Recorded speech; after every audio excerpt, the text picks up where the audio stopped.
दो दहाइयों तक कोमा में रहने वाला ये शहजादा बिलाखिर दार फानी से कूच कर गया। सऊदी अरब में 3 दिन का सोग मनाया जा रहा है।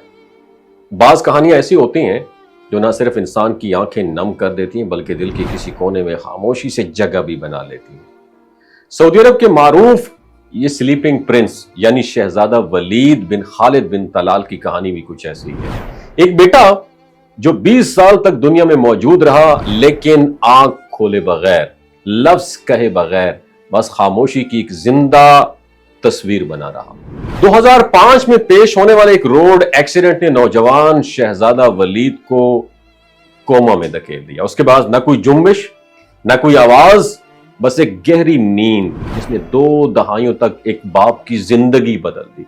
बाप यानी शहजादा खालिद बिन तलाल, इन्होंने हर दिन हर रात अपने बेटे के साथ यूं गुजारा जैसे उसका बेटा उसके साथ बातचीत कर रहा हो, सुन रहा हो, सब कुछ फील कर रहा हो। इस कोमा में गुजारने वाले 20 साल सिर्फ शहजादा वलीद के नहीं बल्कि उनके वालिद के लिए भी एक इम्तिहान बने रहे। ऐसा इम्तिहान जो हर इंसान को तोड़ सकता है, लेकिन शहजादा खालिद बिन तलाल ने इन सालों में बाप की वो तस्वीर पेश की जो अमूमन मां की ममता से मंसूब होती है। रमजान हो या ईद, सऊदी कौमी दिन हो या कोई और मौका या त्यौहार, वो हमेशा अपने बेटे के साथ होते, उनके कमरे को डेकोरेट करते, वहां कुरान खानी करते, दुआएं करते और हर लम्हा इस उम्मीद से जीते कि शायद उनकी आवाज शहजादा वलीद के दिल तक पहुंच रही हो।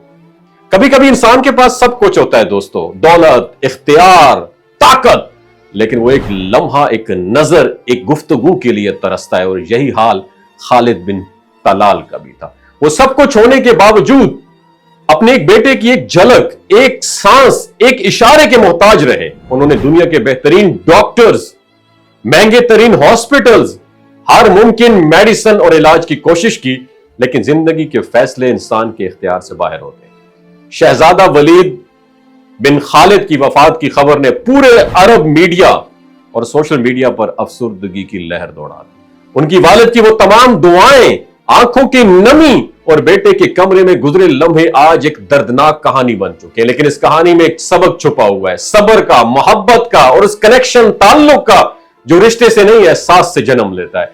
हम अक्सर खुशी को कामयाबी समझ बैठते हैं, लेकिन बाज़ औक़ात गम इंसान को वो बना देता है जो शायद कोई खुशी ना बना पाए। और यही हाल हमने सईद अनवर के साथ भी देखा, जिनकी बेटी की वफात ने उनकी जिंदगी का रुख बदल दिया। और यही कुछ शहजादा खालिद के साथ भी हुआ। बेटे का दुख उन्हें अल्लाह के ज्यादा करीब ले आया, आज ही सिखा गया और शायद यही दुख उनकी निजात का जरिया भी बने। आज शहजादा वलीद उस दुनिया में नहीं रहे, लेकिन उनकी कहानी, उनका सब्र और उनके वालिद का किरदार एक एग्जाम्पलरी बन गया और हमें सिखाता है कि जब गम आए तो उससे भागना नहीं चाहिए बल्कि उसको एक अपॉर्चुनिटी समझ के अल्लाह की तरफ रुजू करना चाहिए, क्योंकि वही वो जात है जो हर दिल का हाल जानती है और वही जानती है जात के कब और कैसे हमारे दिलों को सुकून देना है। अल्लाह ताला शहजादा वलीद बिन खालिद की मग़फ़िरत फरमाए, उनके वालिदैन को सब्र जमील अता फरमाए और हमें यह शऊर दे कि जिंदगी में गम सिर्फ तकलीफ नहीं, कभी कभार हमारे लिए ट्रेनिंग भी होता है। अल्लाह ताला आप सबको हिफ्ज़ व अमान में रखे और आपका साया आपकी औलाद पर सलामत रखे। बहुत शुक्रिया। ये जो गिलगित बल्तिस्तान के लोग होते हैं ना, इनकी एवरेज उम्र 90 साल से भी ज्यादा होती है। You know why? क्योंकि ये लोग शलजीत इस्तेमाल करते हैं। शलजीत के अंदर 85 मिनरल्स होते हैं।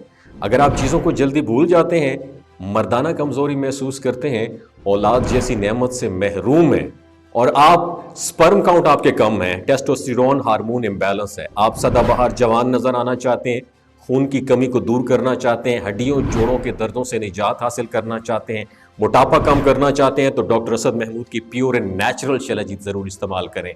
एक बात आपने दिमाग की खिड़कियों को खोल के आपने सुननी है, हमेशा ऑर्गेनिक और कुदरती चीज़ों का इस्तेमाल करें। केमिकल वाले फूड सप्लीमेंट खुदारा इस्तेमाल नहीं करने। अगर आप डॉक्टर असद महमूद की प्योर एंड नेचुरल शलजीत को ऑर्डर करना चाहते हैं, नीचे दिए गए नंबर पर व्हाट्सएप करें। 3 बातों का ख्याल रखना है, हाई ब्लड प्रेशर में मुब्तला अफराद, खवातीन जो प्रेग्नेंट हैं और 15 से 20 साल की जो नौजवान नस्ल है जो गैर शादीशुदा हैं, अपने सेक्सुअल पावर को बूस्ट करने के लिए इस्तेमाल करना चाहते हैं तो डॉक्टर की एडवाइस के बगैर इस्तेमाल ना करें। बाकी सारे लोग बेधड़क गर्मी और सर्दियों में इस्तेमाल कर सकते हैं। अपना बहुत ख्याल रखिएगा। अल्लाह हाफिज।